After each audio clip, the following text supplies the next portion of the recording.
Olá pessoal. Bom pessoal, essa é uma amostra do que eu faço lá no Henry Class, né? É um artigo comentado, esse artigo de hoje é sobre astaxantina em ciclismo.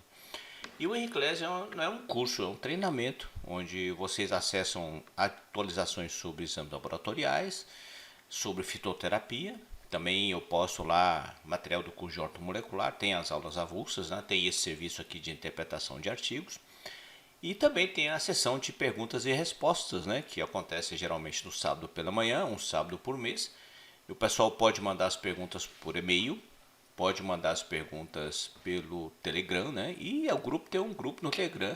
E às vezes o pessoal posta a pergunta logo direto no Telegram. E se eu sei a resposta de pronto, eu respondo, né? Então, esse é o grupo do Henry Class. Convido você a participar. É barato a turma, é bem baratinho. E esse trabalho adicional de interpretação de artigo é um trabalho que eu faço a mais para o pessoal, né? E você vai seguir agora como é que é feita essa interpretação. Olá pessoal, hoje nós vamos conversar sobre astaxantina e ciclismo. A astaxantina é um carotenoide, né? Ele é derivado de algas marrons. E a astaxantina é caracterizada por ter uma atividade antioxidante e induz a biogênese mitocondrial. Há estudos na pele mostrando diminuição de rugas, né? Então ele é fotoprotetor, né? Então ele tem essa capacidade. E aqui eles testaram a astaxantina em ciclismo.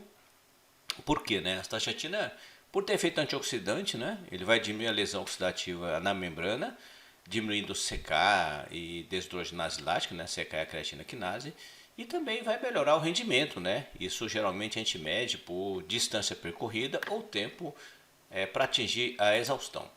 Então foi um trabalho em suplementação de astaxantina em indivíduos em ciclismo, né? Usando a astaxantina 28 miligramas.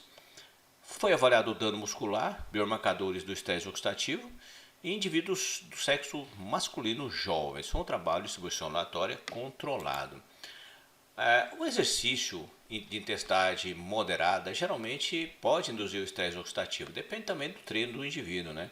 Essa geração de radicais livres, que pode advir da função mitocondrial, pode advir de lesão, microlesão pela inflamação, mas que pode ser também pela destruição do AMP, né? Gerando o ácido úrico.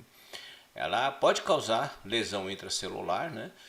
Mas também ele regula a adaptação metabólica. O fato é que o radical livre, o estresse oxidativo aumentado, ele gera inflamação, gera dano no tecido e como resultado, né, ele diminui a sua adaptação e diminui o seu desempenho.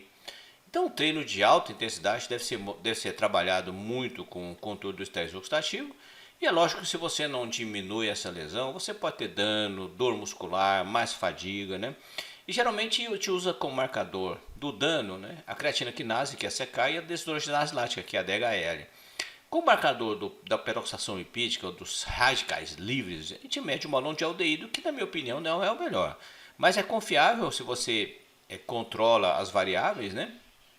O balão de aldeído é resultado da agressão oxidativa à membrana da célula ou da organela. E a inflamação pode ser medida pelos marcadores inflamatórios, proteína C reativa, TNF-alfa, interleucina 2, interleucina 6, há várias formas, né? E geralmente quando a gente quer saber se melhora o desempenho, a gente olha o desempenho, ou velocidade, ou tempo de atividade, ou mesmo tempo para chegar à fadiga. O trabalho foi realizado em adultos humanos, né, masculinos, 10 pacientes só. Mas fala assim, pouca gente, né? Mas foi um trabalho cruzado, ou seja, o grupo que usou placebo primeiro, depois usou astaxantina, depois de uma semana de período de limpeza, né? Então, praticamente todo mundo usou astaxantina e todo mundo usou o placebo. Isso elimina as variações de intergrupo, que podem comprometer grupos pequenos, né? Então, esse grupo pequeno, quando a gente vai fazer um trabalho, não tem muito dinheiro, a gente faz um grupo menorzinho, mas faz cruzado, que aí você elimina a variação intergrupo e as interpessoais, né? Então, o indivíduo que não se beneficiou da astaxantina começa a usar o placebo depois, né? O indivíduo que se beneficiou do placebo começou a usar a astaxantina depois. Então, você elimina essa variável, né? E eles fizeram até a exaustão, ou seja, esse trabalho de até a exaustão é o que? Eu não consigo mais fazer, do tipo fadiga muscular ou fadiga central. Aqui você tem o desenho do teste, eles fizeram o teste de VO2 máximo, depois aplicaram a astaxantina por 3 dias, né? Depois fizeram o que a gente chama de período de teste dos pacientes, né? 20 minutos, 40 minutos e no final colheram o sangue e amostras de gás, né? E fizeram as avaliações. Depois eles repetiram no grupo, trocando os pacientes do grupo placebo para o grupo ativo, né? É um desenho muito bom esse tipo de trabalho. Então a suplementação durou apenas 4 dias, né? E olha que interessante, porque eles fizeram um café da manhã muito parecido.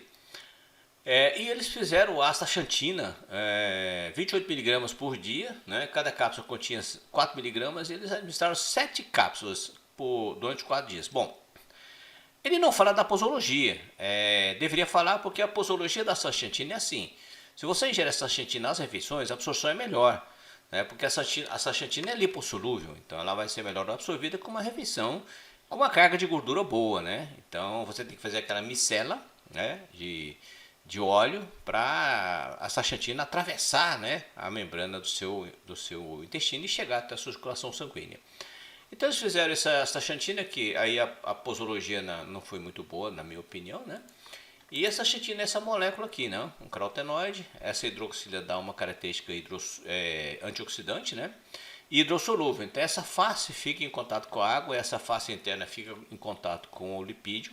Então ele protege a sua membrana da oxidação, seja a membrana da célula, seja também da organela. Por isso que eles avaliaram o balão de aldeído, né? E eu prefiro o peróxido lipídico, ele é mais estável. Mas olha só, se ele usou o balão de aldeído, aí tem que ver se os cientistas fizeram isso, eu não vi no trabalho. Diminuir a ingestão ou bloquear a ingestão de anti-inflamatórios não esteroidais é fundamental, porque senão dá falso negativo no balão de aldeído, né? Então esse é um dado importante que eles não citam no trabalho, que eu acho um defeito também, mas ninguém é perfeito, né? Mas olha que legal aqui, né? O grupo que usou a astaxantina teve o aumento do tempo até a exaustão. Então eles conseguiram um desempenho melhor, né? Do tipo assim, pedalaram mais, né? Demorou mais tempo para entrar na fadiga ou na exaustão dos indivíduos, né? Aqui você tem a CK, que é a creatina quinase. Pode notar que o grupo astaxantina protegeu contra esse aumento do CK, que aumentou no placebo, né? E aqui na desidrogenase lática, o que aconteceu de bastante interessante foi que o grupo de astaxantina subiu, né, até 20 minutos, muito parecido com o placebo, mas depois caiu mais rapidamente, o que sugere uma resolução da inflamação do estresse oxidativo mais rápido, ou seja, você teve o início de lesão, mas que se resolveu mais rápido, então ele acelerou a recuperação do tecido, né? Provavelmente, talvez, de proteção contra o estresse oxidativo, proteção anti-inflamatória. Então a desidrogenática até subiu, né? Mas caiu mais rápido. Aqui você vê que no TNF-alfa não houve muita diferença, apesar de dar uma leve diferença aqui no momento de 40 minutos, né? Mas a proteína C reativa de alta sensibilidade, a astaxantina piorou. Olha só que interessante, né? Ela deve ter uma pioradinha, foi mais alto do que o placebo, né? Esse é um dado interessantíssimo que merece investigação posterior, mas que não tem uma justificativa prática nesse momento, né? A capacidade total antioxidante, que geralmente a gente faz no plasma, ainda não variou. Por quê? Porque a astaxantina é um antioxidante lipossolúvel. Ela não está no plasma protegendo você contra o estresse oxidativo. Ela está onde? Está numa LDL, né? E está na membrana da célula. Então, fazer a capacidade total antioxidante vai funcionar muito bem em antioxidantes hidrossolúveis, né? Lipossolúveis pode até dar um resultado, mas não é esperado, tá?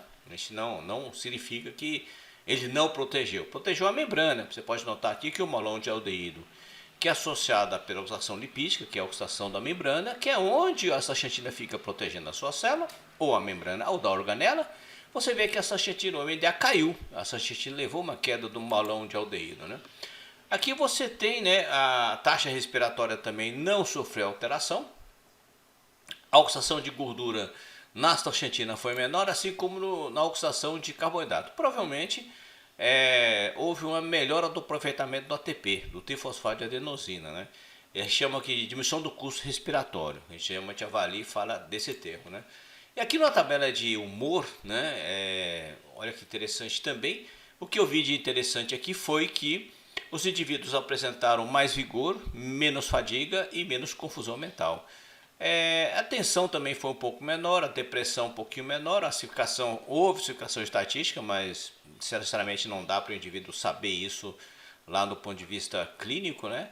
Até que eles ficaram um pouquinho mais raivosos. Você pode confundir essa raiva com vigor, né? Ou seja, com aquela ânsia de aumentar o rendimento físico deles. O fato é que melhorou o vigor, melhorou a fadiga e melhorou a confusão mental, né? E o estudo então conclui que a astaxantina nessa dose de 28 mg por dia durante 4 dias, né, o total de 112 miligramas nesses 4 dias, protege, né, o atleta contra a peroxidação lipídica, diminui o dano, né, muscular e também melhora o rendimento, aumentando o tempo para a exaustão. Ou seja, é útil, mas cá entre nós, né, no atleta aeróbio, sim, você terá um benefício no rendimento. No atleta resistido, eu acredito que esse resultado vai ser insignificante, né? Mostrando que a sachantina pode ser pensada como um recurso ergogênico para esse tipo de atleta. Legal, meninos e meninas? Muito obrigado pela atenção. Beijão para vocês. Tchau, tchau.